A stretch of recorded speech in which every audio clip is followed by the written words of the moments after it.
All right. Welcome back to the Jiggy and Joe show. I'm Joe. I'm Max, also known as Jiggy, in some circles. And we are honored to be joined by 2021 CAA Division Champion, former Villanova offensive lineman, and upcoming Colts rookie, MJ Dumas.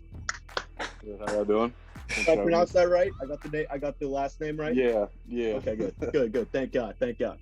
All right. So, I want to know, what have these past few days been like for you, knowing everything you've worked for all your life has basically come to fruition, and you're getting an opportunity with the Colts and rookie minicamp coming up. It's been a great experience. I mean, honestly, it doesn't really seem real, you know what I mean? Because the whole process, I've been training for it for a few months, but for it to actually happen, it just doesn't feel real. So, as far as the Colts go, um, I went to their pro day about 2 weeks ago. So I'm guessing they like what they saw out of me. So I got the mini camp invite. I also got one from the Buccaneers, but it was the same day as the Colts, so I chose the Colts over them. But yeah, I'm hoping to get one more for the week after. So yeah, it's been a great experience. So everybody's been congratulating me, and so yeah, it's been pretty good. Yeah, so it was the Colts and the Bucks and no other team. But you're hoping obviously for other Yeah, teams, yeah. but So I talked to my agent, and I guess the rule is teams can invite you. You can attend two rookie mini camps, and okay. so I'm already booked for next week, and I think they still have mini camps that next week. So the rule is teams can invite you up until the camp starts. So I was just talking to my agent, and he's like, yeah, there's a pretty good chance that you'll get another invite. So yeah. Wow. Okay. So I kind of wanted to talk about the beginning of your college career. So obviously, Villanova.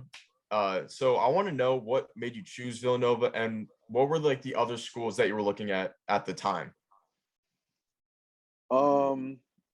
Well, I remember at first I didn't even know Villanova had a football team. So Yeah. I was I remember I was at a football banquet in high school my senior year, and the whole entire coaching staff followed me on Twitter, and I'm just like, Villanova. So I don't really watch basketball that much either, so I don't know. I wasn't really familiar with the basketball team either, but I at least knew the name. But being from Indy, I had a lot of interest from IU, Ball State, a lot of MAC teams. I think I had offers from all the MAC teams, a decent amount of CUSA teams. And when I took my visit, the head coach. So the head coach then was Andy Talley, and Okay. what was really cool about that was he retired after my freshman year, but he let it be known before all of us committed that he was retiring, which I thought was really cool because some coaches just kind of sign them and then retire. And then the Yeah. O line coach, which is now the head coach, we're really tight. So he was the one that recruited me, which is really the main reason why I went there as well. And just being on campus, um, it just kind of felt like home. It was um, really nice area. Um, it just seemed like the coaches genuinely wanted me because I remember I got a call from this coach from Old Dominion 12 o'clock at midnight. He was like, Yeah. I want to come see you the next day, and I'm just like, bro, it's like a week. I'm like, it's like a week before signing day. I know what this is. You're just You trying to think it phone was a spot me. scam or something? Yeah, I was like, yeah. So yeah. And then the main reason was, at all those other schools. Ball State won a championship the other year in their conference, but all those schools I knew weren't gonna compete for a national championship. I mean, Yeah. a group of, a higher tier group of five, Cincy, is barely making it. As you can see now. So I kind of wanted to get a ring. I know this past year we got that conference ring. We made it to the quarterfinals really close. Two more games were in the championship. Right. So I felt like Villanova had that to offer, and then just the everyone says the education's really good. So if football doesn't work out, we'll see what that degree is talking about. But Yeah. yeah, it's I think now it's 76,000 a year to go there. Okay. So yeah, but yeah, pretty much all those things. Just and it's 20 minutes outside of Philadelphia. So Oh wow. Okay. yeah, so it's kind of like the suburbs of Philly. So it's like a really nice little 20-minute drive down there. And I mean, being from Indianapolis, which isn't the biggest city, I was kind of like overwhelmed at first, but I mean, I did a lot of Yeah. things down there in I was six just years, gonna so it was ask really that, cool. like what was life like in Indianapolis compared to Philly, like going into that atmosphere? Big city. Yeah, really big city. It was honestly overwhelming. I remember what I 2016, I got there in like June, and then they had this thing called Made in America, which is like not Made in America. It was in September. Right. But the 4th of July celebration pretty much. I just remember going down into Philly. I'm just like, yeah, this is crazy. Like I was on my feet all day. There were just so many things to do. No. I know all like the sports teams, like all the freshmen were coming there, so we all went into Philly. It was my first time on a train too. I'd never they don't have any trains out here in Indiana, so that was pretty cool. But I mean, it was just, I mean, I've really never been to like art museums. They have like a lot of historical places like the Rocky Steps. Um, and I mean, I know I was there when the Eagles won the Super Bowl, so I went Oh downtown. man. Yeah, I went downtown for that 2018. That was my sophomore year. That was really cool. That was a movie. And then I was there on my actually on my official going there. Um, Villanova had just beat Oklahoma. I think when Trey Young was there. It was either Trey Uh Young. I know. I want to say Buddy Hield. I think it was Buddy Hield was there. right. So that was cool. So I Yeah. remember I was with my boy, and everybody's like running to like the middle of campus. So we just get out his parents' van and run and start turning up stuff like that. So and then I was there when they won it against Michigan, which was pretty cool. So it was a great experience. I mean, but and being in Philly, it's just there's so much to do, so much food to try. I mean, I'm a big Yeah. guy, so the yeah the I remember going down there. They got Pat's and Geno's, which are all right. They're tourist attractions, but I mean, you got to go to Which, like which one do you the prefer? underground places. I prefer Pat's. I I prefer agree. Pat's. I agree. So I think So, so but I too. mean, I know this year actually my good friend introduced me to Ishka, which was really good. Oh That was man. probably my favorite. So, and then there's a few others I haven't tried yet, but I mean, yeah. So yeah, that's kind of my Philly experience. I mean, there's still so much. I was there for 6 years, and there's still so much that I didn't do. So, I mean, hopefully, sometime I get some time to go back there and do it. But yeah. Yeah, absolutely. And you mentioned you were from Indianapolis, and I assume you were a Colts fan growing up, right? Yeah, I was. So I know this past season, I don't want to say trash, but I like to talk my mind on Twitter. So Yeah, yeah. I might Yeah. have to go back and delete some tweets. Nothing vulgar or anything like that. But I mean, yeah. So I thought yeah, they no, were I've going all always the way. That's what I thought They had mid-season. the yeah they had they yeah. yeah they folded badly at the end of the season. But I mean, it is what it is. You lose some, you win some. But I mean, yeah, I've been a Colts fan my whole entire life. Peyton Manning, Joseph Adai, Dallas Clark, Andrew Luck. I mean, wish his O line was a little bit better during that time, but yeah, and I'm a Pacers fan too. So yeah, everything Indy I've kind of been a fan of. So So you mentioned all those Colts legends um throughout their history. So what is that going to be like for you growing up a Colts fan, being from Indianapolis, while wearing the horseshoe on your helmet? Hopefully. I haven't really thought about that. I mean, I feel like it'll hit me like when I'm like actually like there and like have the pads on and stuff like that. Because I mean, yeah, I feel like that's more of like a thing that's gonna have to hit me. Because I mean, right now, just Yeah. kind of excited and stuff like that. And I mean, when I actually see other people and like see the coaches that coach like all those legends, and maybe even see those legends there, I mean, I think that then it will kind of hit me like, oh wow, like I'm actually in this position to like Right. get a spot here. Right. Yeah. Did you have like, speaking of the Colts, did you have someone that you looked up to as like, for your position as a lineman? Like, did you look at someone and try to like model their game growing up? Um, Honestly, growing up, I'd probably say Anthony Costanzo, but as soon as he got to the league, I think I play a lot like Big Q, Quentin Nelson. Oh man, he's my Yeah. favorite So lineman in the yeah, NFL. Yeah. Yeah.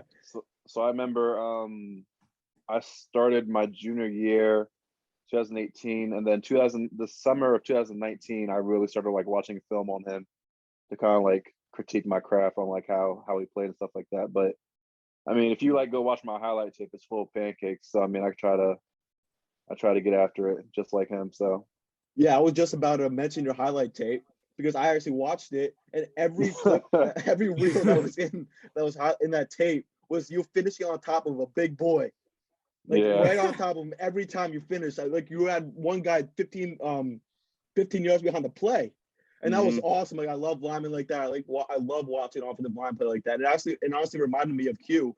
So Appreciate it. that's really cool to see, and I hope you can model that with the Colts. Thank you. Yeah, and obviously your team had good success last season with that conference championship.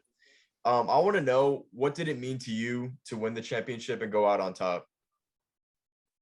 It meant a lot. I know it was bittersweet at the end of the season, Yeah. but I actually just got back from Philly Saturday morning. We had our football banquet to celebrate the season this past weekend. Oh, nice. And it really, like I said, like it really just hit me because I mean, everybody like all like our sports announcer and the head coach. It was like one of the best. I think it was only the second time our school's ever had two single digit or two Yeah. double digit seasons. So we've gotten like to 9. I remember 2019 we got to 9 wins. So just them talking about it was one of the greatest seasons and stuff like that, and to actually get a ring, because I don't think I want to say the last time Villanova got a conference ring was 2012. So it's been quite a while. So I mean, just to hear everybody talk about how special the season was, and really how my class and like the class below me, because I was a 6 year, and then the class above me were 5th year. So kind of the younger players and like the coaches talking about how we've set the bar now, and because it wasn't always like this. I remember 2017 and 2018, both those seasons combined, we won as many games as we did this year. So so yeah, we come a long way since then. But I mean, it was just really special to hear all the words and see how everybody thought about the season, how much they cared. So it was really good when we got those conference rings too at the end of the ceremony. So it was my first ring. I've never won any jewelry, so it was pretty good. So one of your teammates from Villanova, also, he signed with the Colts as an undrafted free agent, Forrest Ryan. What can Colts fans expect from him, and what kind of player is he? Oh man, he's a nasty guy. Shifty. I remember going 1-on-1 on the pass set.